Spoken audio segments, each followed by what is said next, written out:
Let's talk about the Golden Globes because that's Hollywood. So, yeah, that's some Hollywood stuff right there. Yeah. Yeah. So it was actually pretty funny. So most of you guys have probably seen Ricky Gervais. He was the host of the Golden Globes. He's done it 5 times now, and he had the monologue like went so viral because the thing is just shit on everybody, which is beautiful. It's beautiful because the thing is dark humor. He said to himself, "Am I going to cater to these 200 people in this room?" Or am I going to cater to the millions and millions of people that are going to be watching this?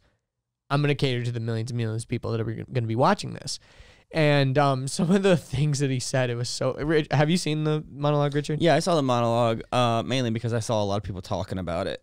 And, yeah. And then I saw like one... I was on Imager and I saw like one little like screen grab with subtitles at the bottom of it. Yeah. And it was basically talking about how like...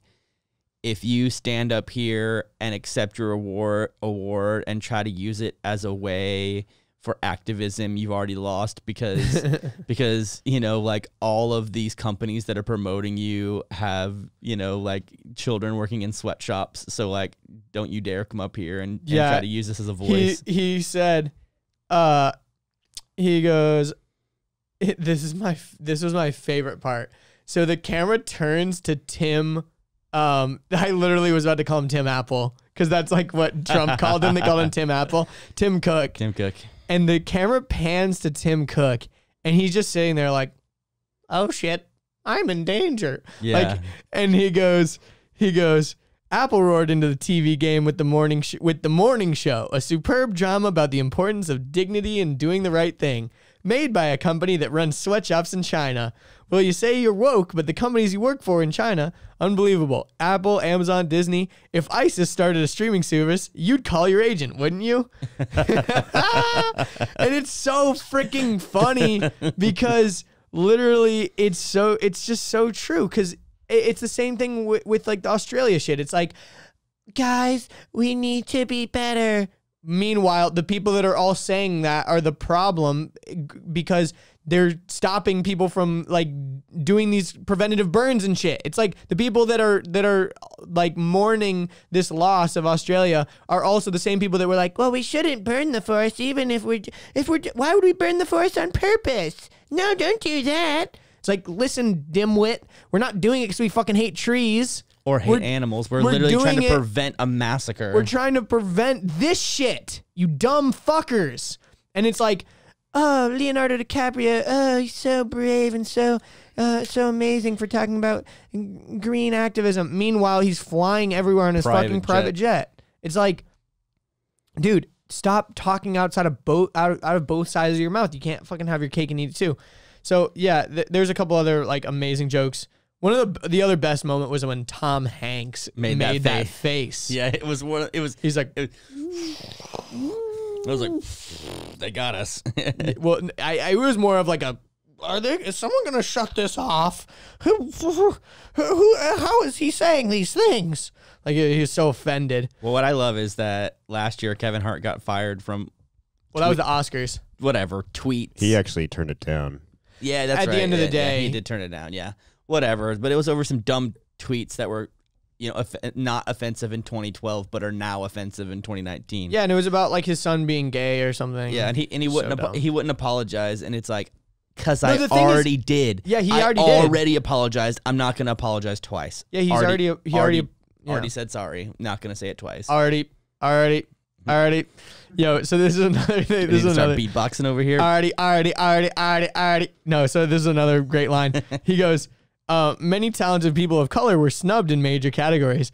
Unfortunately, there's nothing we can do about that. Hollywood foreign press are all very racist. So we're going to do an in memoriam we were going to do an in memoriam this year, but when I saw the list of people who died, it wasn't diverse enough. No, it was mainly white people, and I thought, nah, not on my watch. Maybe next year. Let's see what happens. And that was like so fucked because it's a double thing where it's like kind of it's a commentary on like, oh, all the people in Hollywood are like old white people, but it's also a commentary on like all like black people are getting killed and stuff. Like it was like, oh shit, like it goes deeper. Wasn't there one where he made a joke about Epstein where he said they're like, he's like, I know he was your friend, shut up. Yeah, he was like, all of Epstein's friends. He's like, just like Epstein didn't kill himself. Oh, I know he was all your friend. Yeah, because they all booed, and he goes, "Oh, shut up! I know he was your friend." But yeah. This is another one. He goes, he said, once upon a time in Hollywood, nearly 3 hours long. Leonardo DiCaprio attended the premiere, and by the end, his date was too old for him. He hasn't dated anyone over 25 ever. Yeah, never. Yeah, it's crazy. He's like almost 50. He's in his 50s, yeah. Yeah, the best one, I kept saying best one. One of the best ones was, the world got to see James Corden as a fat pussy. He was also in the movie Cats. God,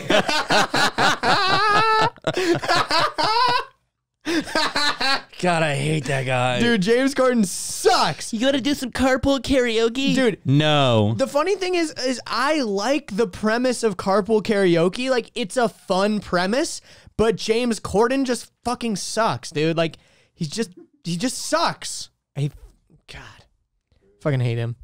There's so many segments that would work as, like, that are good on late night shows. Like, the writers are good, like, a lot of times.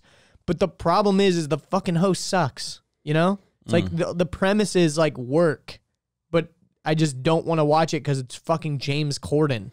Oh, speaking of late night, this is totally kind of going back to like late night / YouTube stuff. When I was laid up in the hospital, I was like, one night I was up at like 2 or 3 in the morning. Like, they came in to like draw my blood and like get my vitals, and like my pain was bad, and I was like waiting for the meds to kick in, and I was channel surfing, and I landed on Lily Singh's late night show. How bad was it? Tragic. I was like, everything everyone's saying about this show is true. It was like, came on at 2 a.m. on a Saturday. Who's awake at that time watching late night shows? Nobody. It's like, what a downgrade, Lily. Like, you dummy. Like, congratulations on being the first woman and the first woman of color to have your own late night show. But seriously, what a downgrade. You had a YouTube channel full of millions. I think even Liza would have had a better shot at that. Because she's charismatic. She's funny. Like, I think she's funnier on the fly. Yeah, Lily Singh is fucking terrible. It'd be like if Lele Pons tried to have a late night show. Oh, and honestly, something like that is going to happen. I know that when they were coming up with the running, they were probably like, who should we have? We should have Lily Singh, Lele Pons, or Liza Koshy. And like, they made arguably the worst choice. Like, it's just so cringe.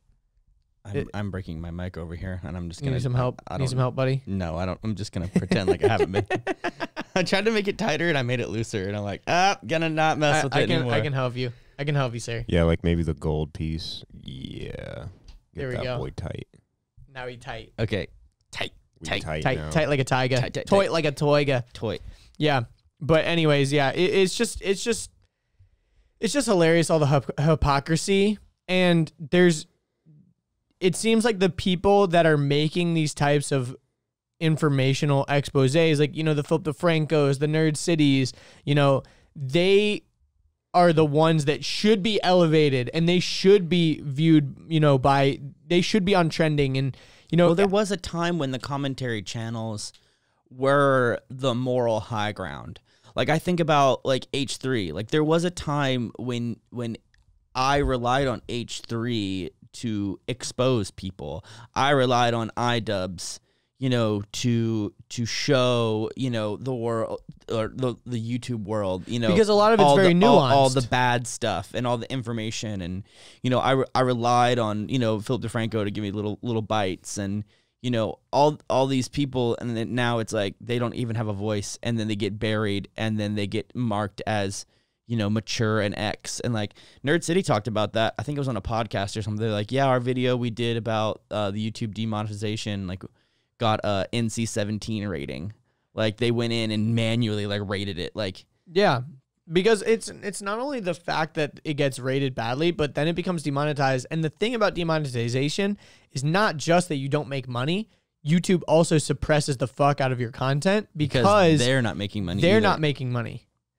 So if you can't make money, they can't make money. So why would they show that to anyone? Well, wasn't No Jumper saying that like he has to put at least one ad on the front of his videos, because if he doesn't, YouTube doesn't make any money, and therefore they won't show it to anybody. Yeah. Like he needs to get monetized. Yeah, and that's the weird thing about monetization, dude, because it seems like you can kind of swear and still get monetized, but like sometimes no. It depends on like I think you can't say fuck like in the first 10 minutes. Or in Which the is just crazy. or in the first it's like in the opening after the intro. Unless you're Lele Pons, of course, because you can say fuck like 10 times in a kid's video about like a classroom. There's like one video game, like a kid. The Mario and Luigi the Mario one. and Luigi one, yeah. It's like they're getting drunk, they're having sex, there's a guy trying to like suck a girl's nipple. Yeah, sucking on boobs. They're like fighting, like all this crazy stuff, and it's like the premise of this video is that there's a kid sitting down to play his DS.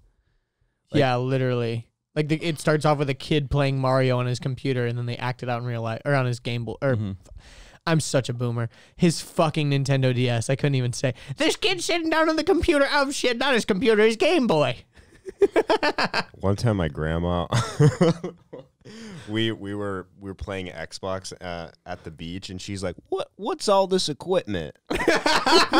How about every old person ever that calls any video game system a Nintendo? Yeah. Oh, you boys just playing your Nintendo over there. Mom, there's an Xbox. Oh, you guys are just playing your Nintendo. No, there's a PlayStation. Well, he's just on his phone playing Nintendo. And it's like, that, no. Well, the funny thing to me now is that I see a lot of like older people being very addicted to their phones in the same way that kids, when they were first introduced to social media, were addicted to their phones. Well, what I get a kick out of is when an old person watches 3 hours of TV and then a young person pulls out their phone for 5 seconds and they're like, fuck you, you motherfucker. You goddamn piece of shit. You're addicted to that thing, aren't you? You just can't put it down. You just can't. You always got to be on that phone, just always scrolling, just watching your videos on your apps with your friends. And it's like, you've been watching TV for 3 hours straight. Shut up. Yeah, I can literally see this happening. Like you're all as a family sitting down to watch TV or something, and someone pulls out their phone. It's like, really? We're having family time. Like, I can totally see that happening. I'm notorious of that because sometimes like Jalila and I'll be watching a movie and it's like, I think it's a good movie. And then she'll like pull out her phone. I'll be like, BB, the screen's here. And I'll like point at the computer and she's like, get off my ass. Like she's always like, I'm just checking a thing. Like, leave me alone. I'm like, but the screen is right here. This big screen good, little screen bad, phone bad, phone bad. Phone bad. Yeah, it's like so fucking boomer humor. Internet bad, computer bad, haha. Young people bad. Hope you enjoyed that clip. If you want the full episode, you can click right here. If you want to subscribe, click here. If you want more clips, we got 2 more right over here.